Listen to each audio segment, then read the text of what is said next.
on Dr. Phil. She ran away from suburbs to slums. Loni, come out here. It's your dad. I need to talk to you. You can't make me leave. I'm done.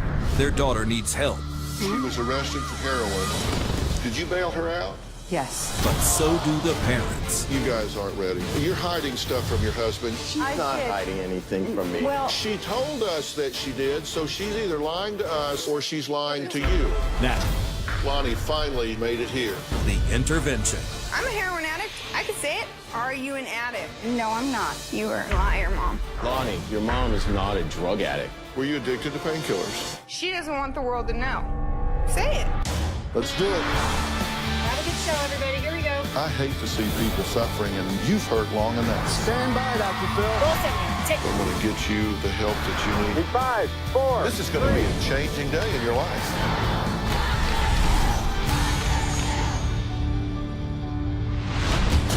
All right, I'm pulling into the street where she's staying. I turn the light off. It's actually not even on the GPS. Hey, Loni. There's my daughter. Dr. Phil, I'm hoping any door in the world for you. I'm not going anywhere today. I'm telling you that right now.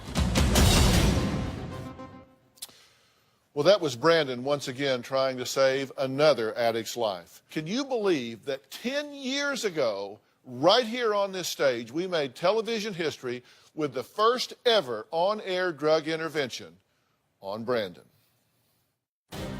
Did you lie to me to get me here? Answer my question. You are the biggest liar in the group.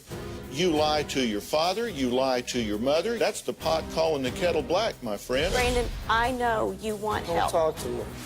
Am I done? Can I go now? He walked down this runway with a big choice to make.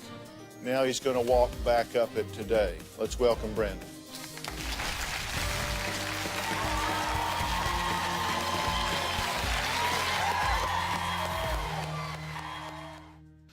Well, Brandon is now 7 years sober and has been paying it forward ever since. He partnered with his mother, Debbie, and together they have performed hundreds of interventions all across the nation. Take a look at some of their toughest cases. Oh my gosh, what the f? Why do you think we're here? Tell me.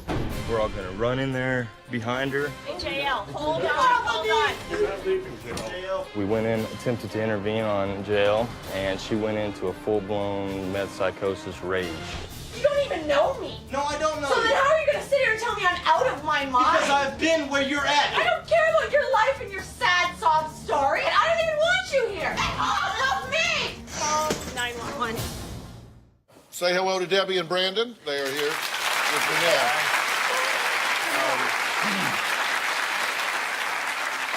So, how you doing? Catch us up. Oh, I'm doing fantastic. I never, ever imagined life could be so good.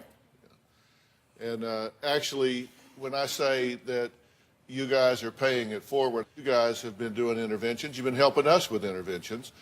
And when Debbie called us about this next story, she said the family desperately needed our help. In just 3 years, 20-year-old Loni had gone from a straight-A student to getting kicked out of high school for trading pills and later selling heroin to an undercover cop. This family was on the brink of giving up hope. Take a look. My daughter, Loni, she's 20 years old. She's addicted to heroin. Left the house a few weeks ago. We haven't seen her since. Loni was a great kid. She always loved to be around family. When she was in 8th grade, her grandfather died. They were very, very close. That was the major turning point. She was more withdrawn and began experimenting with drugs. When she was a sophomore, she was expelled for having narcotics on her. She had Norcos, which she took from grandma. In 12th grade, she was high all the time. I would talk to her. She was a good liar. I'm not high. I'm not doing anything. I found out later that she was taking ecstasy. I suspected Loni doing drugs about 2.5 years ago. She met this boy. The second I saw this guy, I knew it was bad news. When she was 18, she moved out. Last year, she was arrested 2 times for possession. One of those, she sold to an undercover cop. Then she moved back home. It continued to get worse. We would find cut-up straws, squares of foil that were very dirty and ashy, and a lot of dark fingerprints on the wall. We've found it in her clothes, under her bed. I'm talking hundreds of pieces of foil. I have another daughter, Lindsay. She's the perfect kid. My sister is toxic. The amount of stress and the feeling of anxiety all the time. I'm mortified to be your sister. I've thought about coming home one day and she died. It's like a really scary feeling, but I don't care. I've always felt in the bottom of my heart, there's no hope for this girl. About 3 weeks ago, Paul had hundreds of dollars missing out of his bank account. We confronted her, and of course, it's always deny, deny. She went to live with Grandma. There were several times when I found that there were bills missing from my wallet. There were a couple of old gold necklaces that were missing. So we confronted her. She denied it. Her boyfriend came and picked her up. She hugged me and said, "I love you, Mom. Don't worry, I'm fine." That was the last time we saw her. Jail doesn't scare her. Death doesn't scare her. I'm numb. I don't even want to look at her. She doesn't want to get clean. She likes heroin.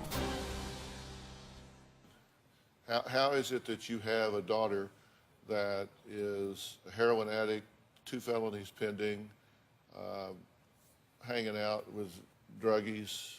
How did we get in this situation?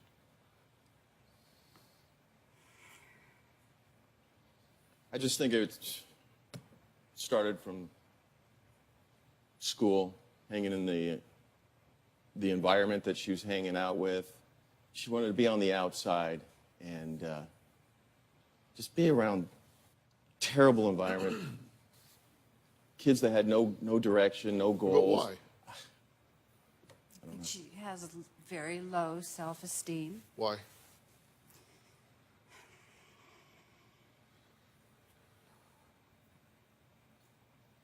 I don't know. I don't know if she was. I have no idea.